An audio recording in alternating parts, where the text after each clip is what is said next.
آپ کا statement bulletins میں ہیڈ لائن میں چل رہا ہے. میں انکار ہی نہیں کر رہا. میں نے ایک دو امیجز دیکھے کہ ایک دو افراد، اور وہ اس حد تک صرف، اور میں واضح کر رہا ہوں اس حد تک کہ انہوں نے ٹریس پاس کیا ہوا. تو دو لوگوں کو آپ پہچانتے ہوں گے نا سر. باقی جو لوگ تھے ہو سکتا ہے آپ ان کو نہ پہچانتے ہو، لیکن ان کا تعلق پی ٹی آئی سے ہی ہو.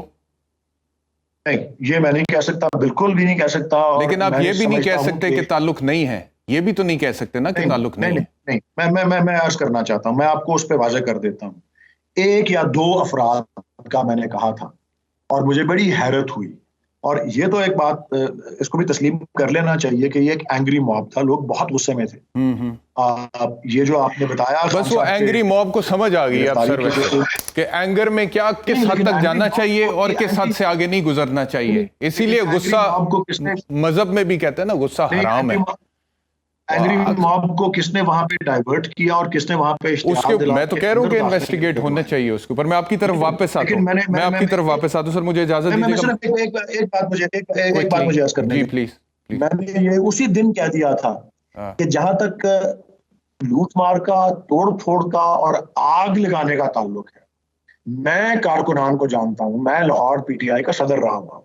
یہ ہمارے ڈی این اے میں ہی نہیں ہے. اور بائی دا وے، کسی گھر کو آگ لگانا، کسی درخت کو آگ لگانا، کسی گاڑی کو، کسی بائک کو آگ لگانا، یہ بڑا آرٹ ہوتا ہے جو کہ چلے ولید اقبال صاحب اس کا فیصلہ میں میری بات سنیں. دیکھیں، میں یہاں پہ اس وقت جو صورتحال بنی ہوئی ہے نا، وہ یہ ہے کہ اس وقت اتنا خوف ہے کہ لوگ جو ہے نا وہ آپ نے دیکھا نہیں ہے سول سوسائٹی والے سارے کھڑے ہو کے جی وہ پورا ایک وہ بات کر رہے تھے کہ جی ان سب کو پکڑے. یہ عامر میر نے کہا عبرت کا نشان بنا دیں، ٹھیک ہے.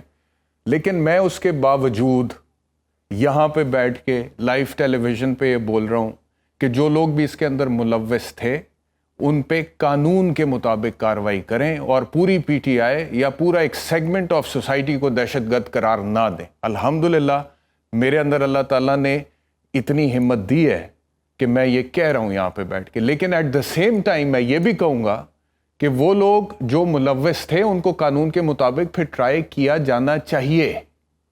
The law has to take its course. جی بالکل، آپ نے بھی یہی کہا. میں نے بھی یہی کہا. لیکن آپ پھر ججمنٹ نہ پاس کریں. آپ نے پھر فورن ججمنٹ بھی پاس کر دیا نا کہ ہمارے ڈی این اے میں نہیں ہے. جو پی ٹی آئی میں بڑا کچھ ہے سر. میری بات سن لیں. پی ٹی آئی میں ایسے لوگوں کو جانتا ہوں. عمران خان جب سے مقبول ہوا نا سر، عمران خان جب سے مقبول ہوا، ایسا کن ٹوٹا پی ٹی آئی میں شامل ہوا ہے. میں آپ کو نام گنوا سکتا ہوں ان کی، ذرا بیک گراؤنڈ چیک کر لیجئے گا کتنے پرچے اور کیا بیک گراؤنڈز ہیں، کتنی خاندانی دشمنی ہے. ایسا کن ٹوٹا بھی پی ٹی آئی میں شامل ہوا ہے. میں جانتا ہوں ذاتی طور پہ کچھ لوگ ایسے ہیں جن کے یہ ریڈ سرکل آئے ہیں، ٹھیک ہے. وہ دکھایا گیا، یہ آئیڈینٹیفائی ہو گیا کور کمانڈر ہاؤس کے لاہور کے گھر کے باہر، اور وہ ریڈ سرکل میں اس بندے کی تصویر آ رہی ہے. اور وہ میں نے دیکھا اور مجھے پورا وہ پرانا ماضی اس کا، کیونکہ میں جانتا تھا سمہاؤ مجھے ایسا بندہ پی ٹی آئی میں شامل ہوا ہے. اب آپ لوگ مقبول تھے، پی ٹی آئی کے ایک بینڈ ویگن تھی جس کا بس چل رہا تھا کہ کسی طرح اس ویگن تے چڑھ جاؤ، انہیں آگے جا کے حکومت چلے جانا ہے. اب اس میں آپ لوگوں سے وہ نہیں ہو سکی اس ٹائم پہ کہ جی چھاننی ایک ایسی لگائی جائے کہ نظریاتی پڑھے لکھے مڈل کلاس لوگوں کو وہ بس اب ہو گئی کچھ باتیں ایسی. لیکن بہرحال کیا کہہ سکتے ہیں. مالک صاحب ہمارے ساتھ ہیں. نہیں، لیکن بہت ضروری ہے یہ بات کہنی. اور میں عرض کرنا دوبارہ، میں پہلے بھی کہہ چکا ہوں کہ یہ ٹھیک ہے. میں آپ کی طرف واپس آتا ہوں. مجھے اجازت دے دیں، میں مالک صاحب کی طرف جانا ہے. مالک صاحب، بہت سے لوگ باہر پرامن احتجاج کر رہے تھے، ان میں تفریق ضروری ہے. کریں، میں تو کہہ رہا ہوں کریں سر. بالکل، اس میں آپ کے ساتھ ہوں. جو پرامن احتجاج کر رہا تھا، پرامن پیسفل، بالکل ٹھیک ہو گیا. پیسفل پروٹیسٹ الاؤڈ ہے کانسٹیٹیوشن میں. لیکن ایک سوال یہ بھی ہے کہ پی ڈی ایم کی اس حکومت میں کانسٹیٹیوشن الاؤڈ ہے؟ ایک یہ بھی تو سوال ہے نا. لیکن ولید اقبال صاحب مجھے بتائیے گا کہ یہ جیسے عارف چوہی صاحب نے بھی کہا اور محمد مالک صاحب نے بھی کہا کہ شاید چیزیں پوائنٹ آف نو ریٹرن پر پہنچ چکی ہیں.